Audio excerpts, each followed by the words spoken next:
On se retrouve pour corriger l'exercice numéro 40, page 212, dans lequel on me demande de reproduire en vraie grandeur des triangles dont on m'a donné à chaque fois certaines informations.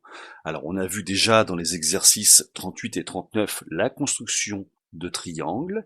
Je vous avais demandé, rappelez-vous, d'effectuer les triangles à main levée avant de faire la construction en vraie grandeur. Eh bien, dans cet exercice, les dessins sont déjà réalisés à main levée. Vous voyez, c'est pour ça que les traits ou les segments ne sont pas tracés de façon très droite, tout simplement parce que ces dessins ont été faits à main levée et je dois les reproduire en vraie grandeur. Nous commençons avec le triangle ABC, dans lequel on me donne deux côtés et une mesure d'angle. Donc ça ressemble à la construction de l'exercice numéro 38 qu'on a déjà corrigé. Je vais commencer par tracer un côté, par exemple le côté AB. Et je vais positionner ma règle pour avoir une orientation semblable à celle de la figure qui est donnée, de telle façon que je puisse facilement me repérer dans mon dessin. Je vais commencer par tracer AB qui mesure 5 cm.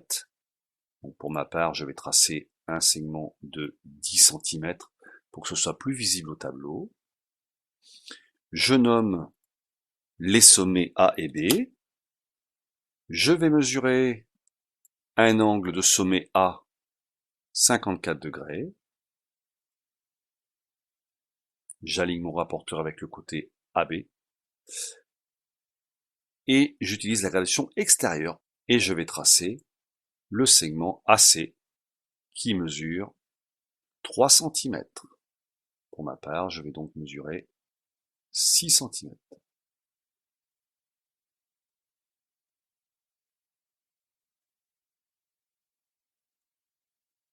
J'obtiens le sommet C. Je n'ai plus qu'à relier le côté BC avec la règle. Je peux noter la mesure de l'angle, 54 degrés. Et je passe à la deuxième figure, le triangle DEF. Ce triangle possède deux côtés ED et EF de même mesure, 3,5 cm. Il possède un angle obtus de 124 degrés. Alors un triangle qui possède deux côtés de même mesure, je vous rappelle comment on le nomme, on appelle ce type de triangle un triangle isocèle. Un triangle isocèle est un triangle qui a deux côtés de même mesure. Je commence par tracer un côté, par exemple le côté ED. Je trace le côté ED, 3,5 cm. Je vais mesurer un angle de 124 degrés, le centre du rapporteur sur le sommet E. Je vais utiliser la graduation extérieure et je mesure 10, 20, 30, 40, 100, 124 degrés. Voici donc mon angle de 124 degrés et je vais ensuite tracer le côté EF qui fait également 3,5 cm.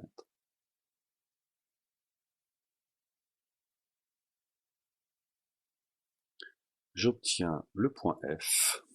Je n'ai plus qu'à relier les sommets D et F pour obtenir le triangle DEF.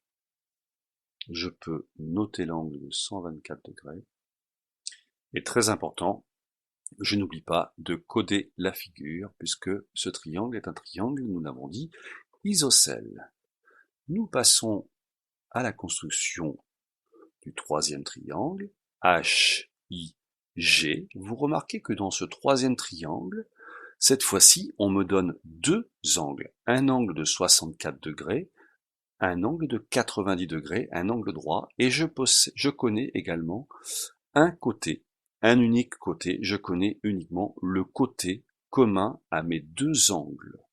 Tout à l'heure, j'avais deux côtés et un angle, comme dans l'exercice numéro 38. Et ici, comme dans l'exercice numéro 39, c'est un côté et deux angles. On va tracer le côté qui est connu, HI, 2,3 cm. Je le nomme HI. Je vais mesurer un angle de 64 degrés et de sommet H. Je m'aligne avec le côté HI. J'utilise cette fois-ci la graduation intérieure et je compte 10, 20, 30, 40, 50, 60, 70. Je suis donc à 64 degrés ici. Je marque mon angle de 64 degrés et je trace le côté de l'angle sans connaître la longueur HG. Donc je vais prolonger sans savoir où se trouve exactement le point G qui va apparaître lorsque je vais tracer mon angle droit avec le côté IG. Le point G sera obtenu à l'intersection de ces deux demi-droites, AG et IG. Je vais utiliser l'équerre pour faire mon angle droit. On aurait le droit également d'utiliser le rapporteur pour tracer un angle droit. C'est plus pratique avec l'équerre. Je positionne mon équerre le long de HI et je vais tracer mon angle droit. Je vais prolonger le côté HG pour bien obtenir le point G à l'intersection des deux côtés que je viens de tracer. Voilà le point G. Donc j'obtiens mon triangle GHI sans connaître les longueurs de IG et de HG. Je vais noter les angles, un angle de 64 degrés et un angle droit. Ce triangle possède un angle droit. Au niveau du vocabulaire, on dit que le triangle GHI est un triangle rectangle. Un triangle rectangle est un triangle qui possède un angle droit. On peut même préciser où se trouve l'angle droit en disant que ce triangle GHI est rectangle en I. Rectangle en I signifie que c'est l'angle I qui mesure 90 degrés. Nous passons au dernier triangle. Tout comme la construction que l'on vient de faire à l'instant, le triangle JKL va être tracé à partir d'un seul côté connu, 6 cm, et à l'aide de deux angles, 75 degrés et 42 degrés. Je commence par tracer le côté que je connais, JL. Je trace donc un côté qui mesure 6 cm. Moi, une fois de plus, j'ai doublé les mesures. Je nomme ces sommets, J et L. Je vais mesurer l'angle de sommet J qui mesure donc 75 degrés avec mon rapporteur. Je m'aligne avec le côté JL, le centre du rapporteur sur J. J'utilise la graduation extérieure, 10, 20, 30, 40, 50, 60, 70, 75 degrés. Je marque cet angle. Je trace avec la règle le côté JK. Mais, à nouveau, je ne sais pas où se trouve le point K pour le moment. C'est en traçant LK, 42 degrés, que je vais trouver le point K. Je positionne mon rapporteur. Je mesure 42 degrés avec la graduation intérieure. Je marque mes 42 degrés. Et je vais tracer le côté LK. Le point K apparaît automatiquement. Je nomme mes angles. L'angle KJL 75 degrés.